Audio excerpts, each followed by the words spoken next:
As I finished playing Final Fantasy VII Remake, I've noticed a lot of strange instances throughout the story. From Aerith's knowledge of the future to how Sephiroth speaks to Cloud at the end of the game. There have been a lot of speculation within the community if the remake is experiencing time travel. However, I feel like it's not that simple. Perhaps it's not just time travel, but it's another chapter in the long-running story of Final Fantasy VII, a sequel. Originally, I thought this game was just doing the whole time travel thing just to be an excuse to make this game into a remake. But the more I thought about it, the more I realized the plot was already set up to be like this since the ending of the original game. There were so many moments that made me question this theory even further. Let's start with Aerith. Every time Cloud was with her in the remake, Aerith starts to say or mention strange things that she shouldn't even know about yet. She tended to let her knowledge out whenever she was trying to prevent or change something that was meant to happen later on in the original story. When Aerith runs into Cloud at the plaza, Aerith tries to sell a flower to Cloud. In the original game, if you accept it, Aerith will give you the flower and be on her way. If you refuse, she will still accept that and leave. In the remake, however, Aerith is determined that you have this flower, no matter what you say to her. She also makes it a point to say this. Lovers used to give these when they were reunited.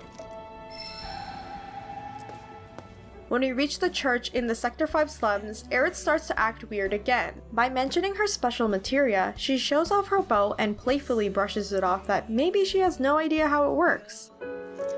I've got one too. It's special.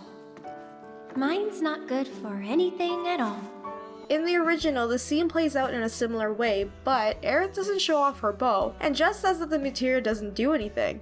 During the attack on Sector 7's plate, Tifa begins to ask Aerith to go to 7th Heaven to find Marlene and keep her safe. Yet before she could even get her sentence out, Aerith finishes it for her, visibly confusing her, as she never met Marlene before, nor has she ever heard that name. Aerith, there's a bar in the center of town, 7th Heaven.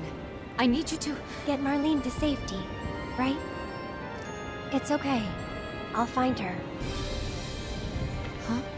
In the original, Aerith has no clue who Marlene is and waits for Tifa to finish her sentence. The only possible way Aerith could have gotten all of this knowledge is through the Lifestream. Once a person dies, they return to the planet, or enter the Lifestream. The Lifestream is a green ethereal substance that is beneath the surface of Gaia, which also forms mako. However, as revealed by Aerith, the Lifestream contains memories, emotions, and knowledge of those who passed away. In the original Final Fantasy VII game, Aerith was murdered by Sephiroth just as she was praying for Holy. There were a few moments within the series where Aerith was able to save Cloud and the others from beyond the grave. A few examples of this are, when Cloud is having an internal struggle against Sephiroth, Aerith was able to bring him out of there. During Advent Children and the Geostigma crisis, Aerith calls for healing rain over the city and cured majority of those who were infected by Geostigma. Once a person returns to the Lifestream, there can be two outcomes of this. Spirits can provide a positive action towards those who are alive on the physical plane, like Aerith has. Or, they can provide a negative action like becoming a ghost or an evil spirit, like those who were trapping the children at the train graveyard.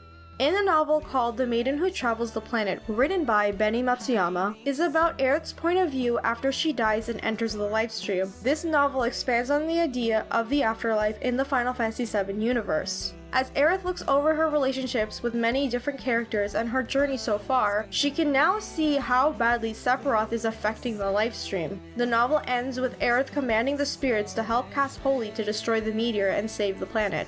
Even though this novel isn't exactly confirmed to be canon with the original game, we can see it as a starting point for Aerith's motivation to help once again. If Aerith was able to help Cloud and the others in the physical world with all these actions, there's a huge chance that she was gathering information for the ability to help those in the physical world. And out of all the events during the original story, we know the true enemy is Sephiroth and Jenova. Aerith's motivation to protect her friends and the planet could have pushed her to find more knowledge of this, seeing how Sephiroth's presence is affecting the Lifestream. The only way Aerith could possibly stop this from happening is to start from the beginning. She would need an opening, a direct way that the Lifestream could reach her past self, and that would be the exposed pipe that we see at the start of the game. This is where the sequel to Final Fantasy VII begins, the remake. As Aerith slowly opens her eyes, a few notes of Final Fantasy VII's theme plays.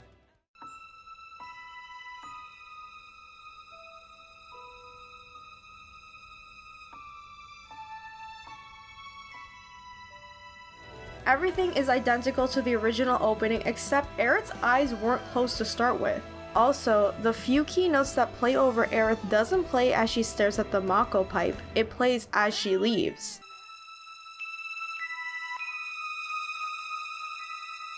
However, the exact same thing happens to Aerith at the end of the original game. She slowly opens her eyes as the mako particles float by with a few keynotes playing over it.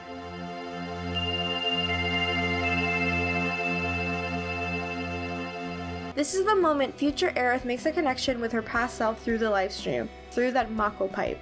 As Remake Aerith sits in front of the pipe, it seems like she's listening to it. Listening to her future self give her the terrible future that lays ahead of her and her friends. She is then startled by something down the alleyway. As she looks, a few notes of One-Winged Angel plays, meaning Sephiroth is nearby. This brings us to Remake Sephiroth. Like Aerith, he has also died and entered the livestream. During the Nibelheim incident, Cloud takes down Sephiroth, leading him to fall to his death in a pool of mako. As Sephiroth fell into the livestream, he was not able to give in as he was too powerful. This allowed him to travel through the livestream for a few years to gather more power and knowledge from the inhabitants within the livestream. With his newfound knowledge, Sephiroth's physical form re-emerged at the North Crater. This was the moment Sephiroth decided he wanted to take over the livestream and become a god. After Sephiroth has been defeated in the original game, he reappears in Advent Children. Thanks to the Genova project and the reunion theory, Sephiroth is able to manifest his body so long as Genova's cells remain in this world, be it in his clones or the last of his will within the livestream, as he and Genova have corrupted a part of it. This allowed Sephiroth's will to survive, thus manifesting Kadaj, Loz, and Yazoo. With them, they managed to retrieve the last remaining cells of Genova in order to bring back Sephiroth in full force. As they fight, Cloud is able to defeat Sephiroth once again. He tells him, "Stay where you belong, in my memories." And Sephiroth responds by saying, "I will never be a memory." And he's right. Just like Aerith, Sephiroth was able to gain the same knowledge as her, the ability to travel through the livestream to alter the past. Except his opening was when Cloud and the others defeated the Whispers. This is confirmed as Remake Sephiroth has the one black wing, which the original Sephiroth did not get until Advent Children. Remake Sephiroth wants to defy destiny as well, to become a god he believes he is. Cloud, lend me your strength. Let us defy destiny together. It seems good and evil are on an endless journey of correcting each other's fate, preserving Gaia or destroying it. Even if Aerith is successful in defeating Sephiroth again, he will always come back thanks to Genova's cells. They will remain in an endless time loop, where one will keep besting the other while the other returns to the livestream to try again. There is only one way Aerith will be able to destroy Genova and Sephiroth, and that's with a little rain. When Cloud collapses at the Temple of Ancients, he dreams of being in the sleeping forest with Aerith. Aerith tells Cloud not to worry and to let her handle Sephiroth. She then says it's only a matter of time before Sephiroth uses Meteor, and that she's the only survivor of the Cetra, the only one who can defeat Sephiroth. She then tells Cloud that the answer lies up ahead and begins to leave. As she waves goodbye, she tells Cloud, "I'll come back when it's all over." Not long after this dream, Aerith is murdered by Sephiroth. The one thing that struck me was how Aerith said she will come back once it's all over. As she mentioned at the end of the remake, Sephiroth isn't the real problem, it's Genova. The only way this cycle will break is if Aerith is able to destroy Genova's cells early on in the story. That way it will prevent Sephiroth from returning in this endless battle. The ending shot of the remake is Aerith standing in the rain as the song Hollow plays over it. Hollow was composed by the original composer of the game, Nobuo Uematsu. In the behind-the-scenes video for the song, Nobuo mentions how he had an image in his mind for the theme of this song. He says, "There's rain pouring over a barren, empty place. That's where I'm visualizing in my head, and Cloud is standing there." As I mentioned earlier, one of Aerith's saving graces in the afterlife was curing the people who were infected by geostigma during Advent Children. She did this by casting Healing Rain, also known as Great Gospel. Great Gospel is Aerith's ultimate limit break ability, which she can acquire later on in the original game. This rain was able to dissolve Sephiroth's remnants Kadaj, Loz, and Yazoo, which also killed off Genova's cells. What if this ability is the key to destroying Genova early on in the story?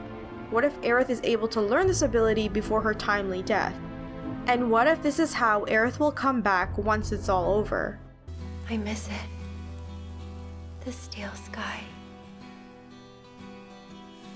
I would be lost, drifting alone, floating up high, time after.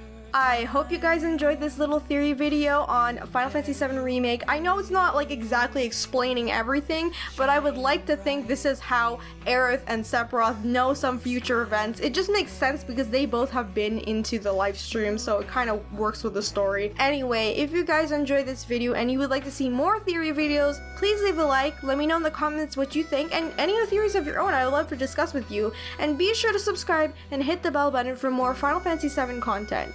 If you guys would like to support the channel and support videos like this, please check out my Patreon. That's patreon.com/AGirlAndAGame. Thank you guys so much for watching, and I'll see you all in the next video. Bye!